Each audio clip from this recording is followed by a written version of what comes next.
Part है नहीं है, क्या बात है?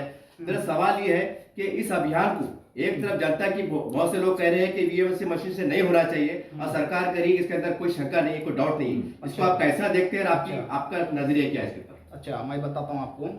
बहुत अच्छा सवाल करे आपने कि जो ईवीएम मशीन है, ईवीएम मशीन, मेरा तो यही एजेंडा है पहला कि ईवीएम 2024 में ईवीएम हटा के इलेक्शन कराओ, ईवीएम मशीन हटाओ और संविधान बचाओ।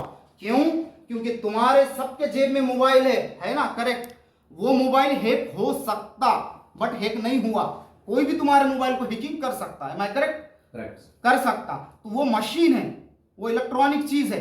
जो देश ने मशीन को क्रिएट करा, जो देश ने मशीन बनाया, वो देश खुद मशीन पे इलेक्शन नहीं करता, फिर हम क्यों मशीन पे इलेक्शन करेंगे? अगर मशीन है वो देश भी खुद मानता है बात को, अमेरिका ने भी माना, सब ने माने कि हाँ ये टेक्नोलॉजी कभी भी, ये इलेक्ट्रॉनिक्स कभी भी हैक कर सकते, हैकिंग हो सकती। फिर तुम जनता के अधिकार का उल्लंघन क्यों कर रहे? जिनको भी वोट देने का अधिकार है उनका तो उल्लंघन हो जा रहा है, फिर उनके हक मार दे रहे तुम। सर आज हम देख रहे हैं कि 22 जनवरी बहुत करीब आ रही है, राम मंदिर का शुभारंभ होने जा रहा है और कुछ अपने मतलब मुसलमानों के दरमियान से कुछ आवाज उठ रही है कि 22 जनवरी को आप घर में रहिएगा, ट्रेन में सफर मत कीजिएगा, कुछ भी हो सकता है, झगड़ा हो सकता है, मुल्क में दंगा भी हो सकता है। तो ऐसे हालात में एक भाईचारे के नजरिए से आपकी तरफ से एकता का संदेश है? देखो, मैं तो पहले यही बोलूंगा कि बाबरी मस्जिद जो थी वहां पर ऑलरेडी बनी हुई थी, उसको शहीद, उसको तोड़ दिया गया, उनको क्यों ने पनिशेबल करे, उनको क्यों ने सजा मिली? अगर बाबरी मस्जिद नहीं टूटती थी तो सवाल ही नहीं होता था वहां पैदा के राम मंदिर बनने का। कैसा फैसला दिया गया? आस्था के बिना पे फैसला चलता क्या? संविधान में है कहीं लिखा हुआ? संविधान में तो ऐसा बोला हुआ है ना कि सबूत देखो और सबूत देखकर फैसला दो। आस्था के बिना पर फैसला दे दिए, जबरदस्ती तुमने छीन लिए किसी का धार्मिक स्थल, और उसके बाद तुम क्या बोलते तो और बहुत सारे धार्मिक स्थलों को टारगेट कर रहे। तुम करना क्या चाह रहे? ये गलत है। और ये तुम अपने तारीखी देश की जो भी मस्जिद है, जो भी चीज थी, वो तारीखी चीजें थे, उसको सबको तोड़कर तुम ऐसे ये हरकतें कर रही है, अच्छी बात नहीं है। अगर तुम बोलते कि राम राज्य, अगर अभी महाराज राम जी मौजूद होते तो क्या उन्होंने स्वीकार करते थे? क्या उन्होंने बोलते थे मस्जिद गिराओ और मुझे वहां मंदिर बना कर दो? एक बार भी नहीं करते। तुम कुछ सोचो। तो ये ऐसी हरकतें नहीं करना चाहिए, इतनी गंदी राजनीति नहीं करना चाहिए, अच्छी बात नहीं है। दिल में आग लगी है तो सुबह तक आएंगी, वक्त की घड़ी है, आज नहीं तो कल बदल जाएंगी। आज तुम्हारी हुकूमत है तो क्या हुआ, कल हमारी भी आएंगी।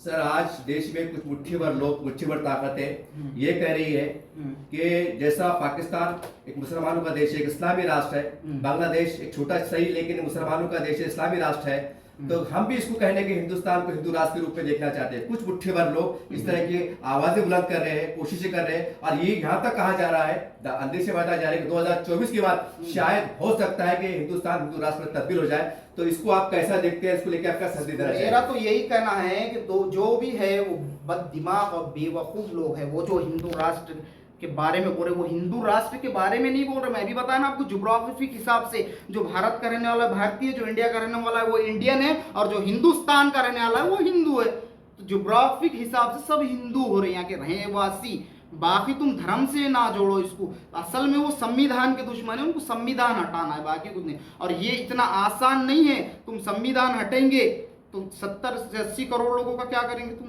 मिनॉरिटी, मुस्लिम, सिख, उसके बाद में तुम्हारे जितने भी मिनॉरिटी में आते हैं, फिर जय भीम समाज, ये सब इतने 70-80 करोड़ लोगों को क्या करेंगे? ये क्या इस बात में राजी होंगे कि हिंदू राष्ट्र? हमने हमारी खून, ये मिट्टी के अंदर हमारा खून शामिल है। तारीख के पन्ने उठा के देखो कि हिंदू, मुसलमान, सिख, ईसाई सब ने अपनी जान लगा दिए थे और खून बहा के मिट्टी के अंदर अपना खून मिला के देश को आजाद करे अल्लाह। और देश को आजाद करने के बाद संविधान की रचना बाबा साहब ने सबने मिलकर रची है।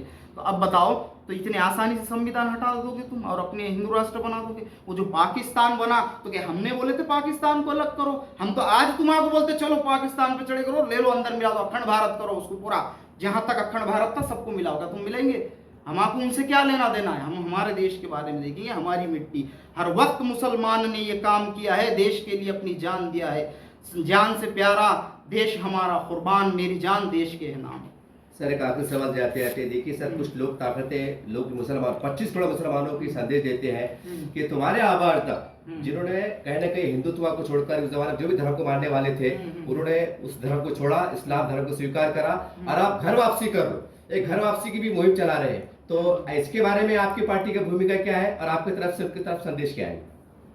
देखो, धर्म का जो मामला है वो दिल से रहता, ठीक है। तुम किसी के दिल पे जबरदस्ती नहीं कर सकते, तुम किसी के शरीर पे कर सकते जबरदस्ती, तुम रूल्स वो लगाकर उसको जो भी है XYZ, मगर किसी के दिल पे नहीं कर सकते। दिल से धर्म का मामला रहता और उनको फंडामेंटल राइट्स है, उन्होंने कोई भी धर्म में कोई भी जा सकता, कोई भी एक्सेप्ट कर सकता, उसको कोई रोक टोक नहीं है।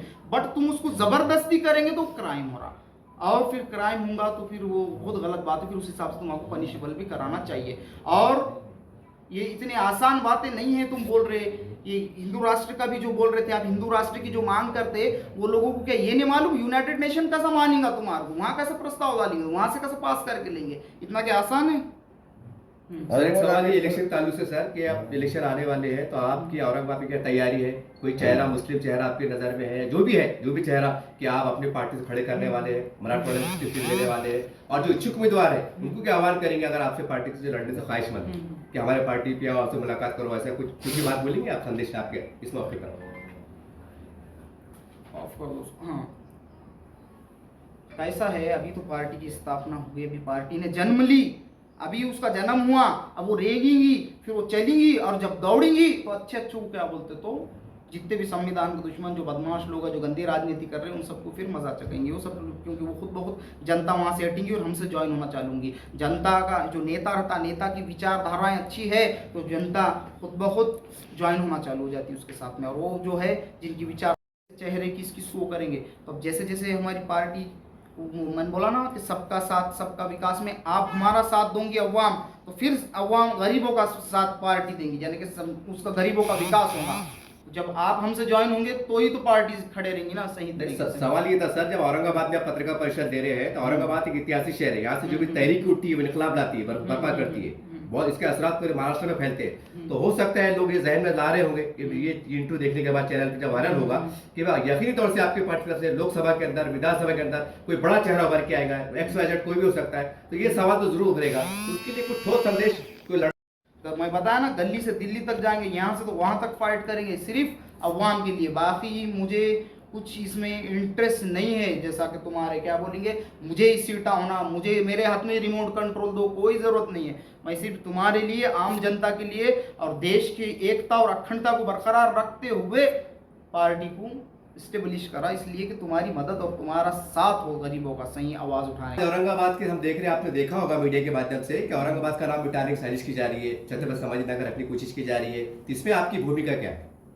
आप क्या देखिए, औरंगाबाद जो है औरंगजेब रहमतुल्लाह अलैह के नाम पे, और औरंगजेब जो है तो कोई जालिम और क्रूर बादशाह नहीं था।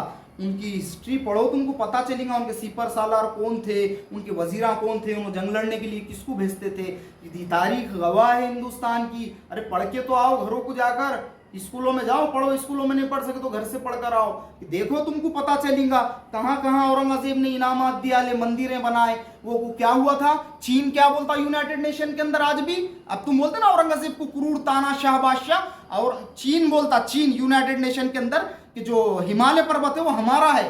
तो यूनाइटेड नेशन ने पूछा कैसा है तुम्हारा, तो चीन का ये कहना था कि जो औरंगजेब है उन्होंने हम पे चढ़ाई करे और चढ़ाई करके वो छीन कर हमसे हिमालय पर्वत का हिस्सा हिंदुओं को दिए थे। ये बोले थे कि हिंदुओं की आस्था है, तो फिर कहां गया था क्रूर तानाशाह का क्रूरपना? क्रूर नहीं था औरंगजेब, ये तुम गलत बताते, तुम गलत हिस्ट्री पढ़ा रहे। ये पढ़ाओ ना सही तरीके से बच्चों को, फिर पता चलेगा। हिमालय पर्वत चीन आज भी मांगता हमारा है, 8 फिंगर हिल्स पे चीन ने कब्जा कर लिया। क्यों करते चल रहा उन्हें कब्जा, वो हमारा है बोलता। और औरंगजेब ने, उन्होंने खुद बयान करा ना कि औरंगजेब ने वो हमसे छीन कर लेकर हिंदुओं के हित में दिए थे, कि हिंदुओं ने जाके बोले थे हमारी आस्था है और चीन ने कब्जा करा चीन के हित में, तो उन्होंने लेकर तुम्हारे पास दी। फिर तुम उनको क्यों इतना बुरा बोलते हो? वो सम्राट है, संभाजी महाराज भी संभाजी महाराज है, लेकिन संभाजी महाराज मैं मेरे तरफ से, मेरी पार्टी जिस दिन भी सत्ता में आएंगी ना, मैं औरंगाबाद का नाम औरंगाबाद रखूंगा और पुणे का नाम मुझे बेकार दिखता, पुणे का नाम हटा के संभाजी नगर रखूंगा मैं, ठीक है? पुणे का नाम और मुझे लातूर का भी नाम बेकार दिखता, मैं लातूर का नाम निकाल दूंगा और लातूर के जगह मैं डॉक्टर बाबा साहब अंबेडकर नगरी रखूंगा। नांदेड़ का नाम हटा दूंगा मैं और नांदेड़ का नाम मैं रखूंगा गौतम बुद्ध नगर, ठीक है? सर आते थे आखिरी में आपके जबानी, आपकी एक बार आपके जबानी आपके पार्टी का नाम पूरा एड्रेस बोल दीजिए, ताकि जो लोग आपसे संपर्क करना चाहते हैं संपर्क कर सके। आपका मोबाइल नंबर बोल दीजिए ताकि जो लोग आपसे जुड़ने वाले हैं उनको जुड़ने में आसानी हो सके। देखिए, मैं एडवोकेट सैयद टीपू सुल्तान, डॉक्टर अंबेडकर सेना national party president, founder president. और जिसको भी ज्वाइन होना है, क्योंकि अवाम साथ देगी तो ही आगे बढ़ेंगे, तुम्हारे लिए लड़ेंगे हित में हर चीज़। और 8007594786 मेरा नंबर है। डायरेक्ट आपको जो भी बोलना है मुझे व्हाट्सएप पे मैसेज कर सकते हैं। जिसको भी ज्वाइन होना है या तुम्हारी जो भी रिक्वेस्ट है ये बता सकते हैं मुझे, बायोडाटा के साथ में फिर इंशाल्लाह आगे उस पर अमल किया जाएगा, ठीक है।